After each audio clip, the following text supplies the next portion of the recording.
Medok'tan Garcinia Gel 8'de sağlığı sunar. Merhaba 8'de Sağlık izleyicileri, ben diş hekimi Zuhal Oygur. Bugün size ağız içerisinde yaptırdığımız büyük tedavilerden sonra bizi neler bekliyor, biraz onlardan bahsetmek istiyorum. Büyük tedavilerden neyi kastediyorum? Çoklu tedavilerden bahsetmek istiyorum. Çoklu tedavilerden kastım. Bunlar neler? İşte çoklu implant tedavileri yaptırdığınız zaman, çoklu zirkonyum kronlar yaptırdığınız zaman, ön bölgelerde özellikle IMEX laminalar, porselen laminalar yaptırdığınız zaman bizi neler bekliyor? Hemen sonrasında hekiminizin size söyleyeceği ilk ve en önemli şey ağız bakımınızı ihmal etmemeniz gerektiği yönünde ve bir dönem belirli hassasiyetlerin olabileceği yönündedir.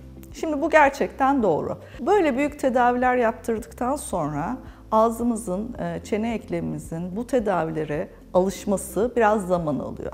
Bu nedenle o ilk aşamalarda çok sert gıdaları tüketemeyebiliyoruz. Bunun için kendinize zaman vermeniz lazım. Ve hatta bazı çok fındık, fıstık gibi böyle sert gıdaları belki de uzun süre direkt dişlerimizle kesmeden tüketmeye başlamamız gerekiyor. Yani uzun süre bunları dikkatli kullanmamız gerekiyor.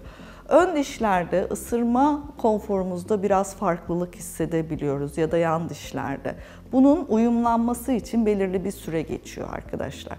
Ve aynı zamanda diş etlerimiz. Diş etlerimizin de kendi doğal rutin sağlığına kavuşması için en az 2 haftalık bir süreye ihtiyacımız var.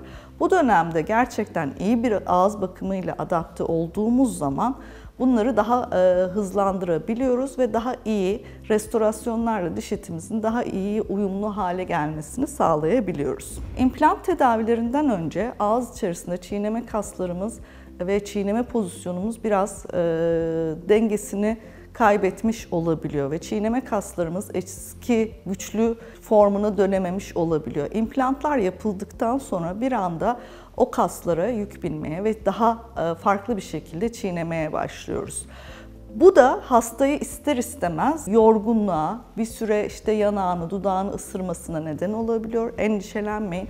Bu kaslarınız çalışmaya başladıkça, normal formuna döndükçe daha rahat, daha sağlıklı çiğnemeye başlayacaksınızdır. Bir diğer örnek, zirkonyum kronlar ön bölgede ya da laminalar yaptırdığımız zaman. Şimdi dişlerimizin kapanışı ön bölgede ister istemez farklılıklar gösterebiliyor. Biraz da buna bir estetik katmak istediysek temaslarda biraz değişiklikler olabiliyor. Daha önce temas etmeyen dişlerimiz temasa gelmiş olabiliyor ya da çok temas eden dişlerimiz hafif eski temasını kaybetmiş olabiliyor. Bu biraz gülüş estetiğine bağlı olarak düzenlenen bir durum. Burada yeme konforumuz ilk zamanlardaki gibi devam etmeyecektir. Bir süre sonra, yaklaşık en az bir ay gibi bir süre geçtikten sonra siz bu yeni dişlerinizde hassasiyetlerin olmadığı, biraz daha azaldığı ve daha rahat çiğneme yapabildiğiniz bir hale geleceksinizdir. Endişelenmeyin, bu hastalarda hepsinde sürekli aynı şeyler oluyor değil. Ama vücudun yeni bir şeye, yani dişlerimizin yeni bir şeye adapte olması için bir zamana ihtiyacımız var.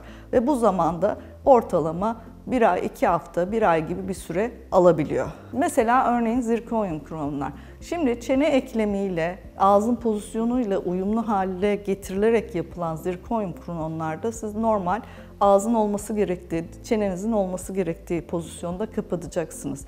Ama daha önce böyle bir uyumsuzluk varsa ve vücut ister istemez, yani çene kaslarınız, dişleriniz ister istemez eski sisteme alışkındır. Şimdi o sistem değiştikten sonra yeni sisteme adapte olması gereken sürede ister istemez çiğneme konforunuzda birazcık değişiklikler olacaktır. Merak etmeyin, insan hızlı bir şekilde çok kendisini adapte edebilen bir canlıdır ve bu yeni döneme de çok kaygılanmadan hızlı bir geçiş sağlayabilirsiniz. Bu arada tabii ki bu süreyi beklerken ağız hijyenimizin çok iyi olması gerekiyor. Çok iyi ağız bakımlarımızı yapmamız gerekiyor ki yeni bir diş eti problemi, yeni bir sorun geliştirmemek adına ve hekiminizin uyardığı, dikkat etmenizi önerdiği gıdalardan da uzak durmanız gerekiyor. Bugün size büyük tedavilerden sonra bizi neler beklediğiyle ilgili kısa bir bilgilendirme yaptım. Teşekkür ederim. Size sağlıklı günler diliyorum. Medok'tan Garcinia Jel 8'de sağlığı sundu.